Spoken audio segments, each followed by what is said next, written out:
দর্শক, বারবাডোজ থেকে যোগ দিচ্ছেন রেজওয়ানুজ্জামান। রেজওয়ান, আপনার রিপোর্টে দেখছিলাম আপনি বলছিলেন অবিশ্বাস্য একটি ফাইনাল উপভোগ করলাম আমরা। ভাগ্যের কাছে কি দক্ষিণ আফ্রিকা হেরে গেল?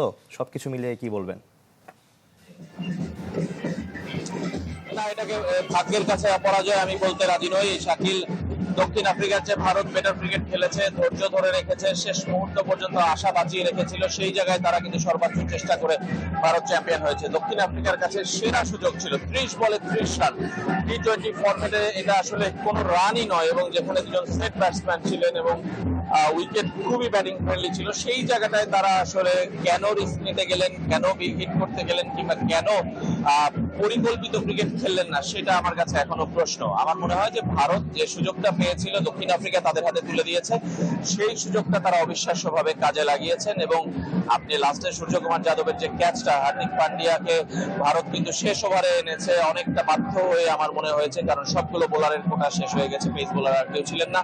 সেই কারণে সেই জায়গায় আসলে তারা সুযোগটাকে গ্র্যাব করেছে এবং অবশেষে তারা চ্যাম্পিয়ন হয়েছে। তারা একের পর এক ফাইনাল হারছিল। এই ফাইনালটা যদি তারা হেরে যেত তাহলে ভারতের কাছেই চোকার্স খ্যাতিটা চলে আসতো দক্ষিণ আফ্রিকার কাছ থেকে। কারণ ভারতকে যদি আপনি মনে করে থাকেন, 2014 টি-20 বিশ্বকাপে তারা হেরেছে, 2017 চ্যাম্পিয়ন্স ট্রফির ফাইনালে হেরেছে, 2021-এর আইসিসি টেস্ট চ্যাম্পিয়নশিপের ফাইনালে হেরেছে, গত বছর ওয়ানডে বিশ্বকাপে হেরেছে, টেস্ট চ্যাম্পিয়নশিপের ফাইনালে হেরেছে। 5টা আইসিসি টুর্নামেন্টের ফাইনাল হারের পর ভারত ফাইনাল জিততে পারে সেটাই ভুলে গিয়েছিল, এবং আজকেও তাই হচ্ছিল।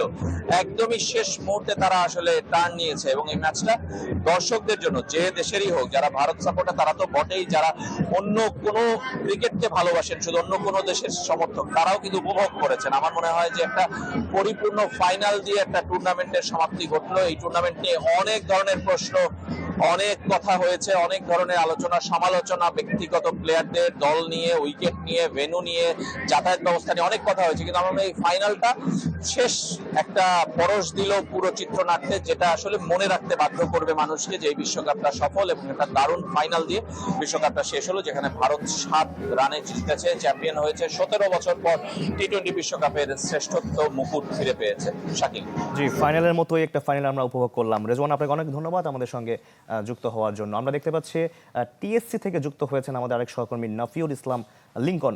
লিঙ্কন, টিএসসির এখন অবস্থা কি দেখছেন? সমর্থক যারা রয়েছে তারা কি সবাই এখন অবস্থান করছেন কিনা, কোনো আনন্দ মিছিল হয়েছে কিনা, সবকিছু মিলে জানাবেন।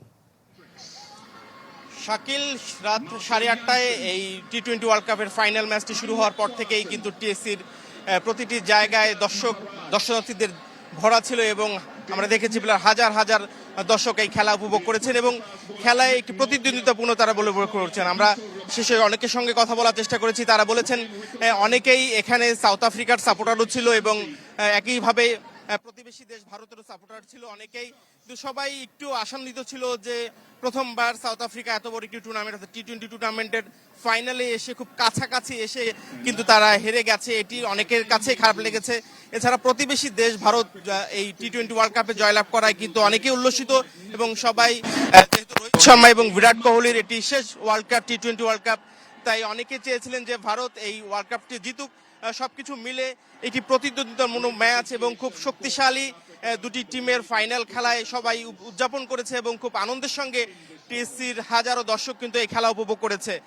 শাকিল, আমরা দেখেছি এখানে যারা সন্ধ্যা থেকেই অপেক্ষা করছিলেন, রাত 8:30টায় যখন ম্যাচে শুরু হয় তখন থেকে কিন্তু হাজারো দর্শক এই টিএসসি চত্বরে উল্লাস করেছে, এবং এখন যেহেতু খেলা শেষ এবং যারা প্রেজেন্টেশন সেরিমনি দেখার জন্য অপেক্ষা করছেন, অল্প কিছু মানুষ, অল্প কিছু দর্শনার্থী, তাদের মধ্যেও কিন্তু উল্লাস, এবং তারা বলছেন যে আজকের মতো একটি প্রতিদ্বন্দ্বিতাপূর্ণ ম্যাচ তারা কিন্তু গত কয়েকদিন উপভোগ করেননি, এবং ফাইনাল ম্যাচটি কিন্তু ফাইনালের মতোই হয়েছে, এবং আগামীতেও তারা এই খেলা থেকে বাংলাদেশের টিম যারা বিভিন্নভাবে একটি বড় আসরে নিজেদের খেল হারিয়ে ফেলে, তাদেরকেই তারা বলেছেন যে এই ধরনের ম্যাচ থেকে কিন্তু বাংলাদেশে শিক্ষা নেওয়ার অনেক কিছুই আছে।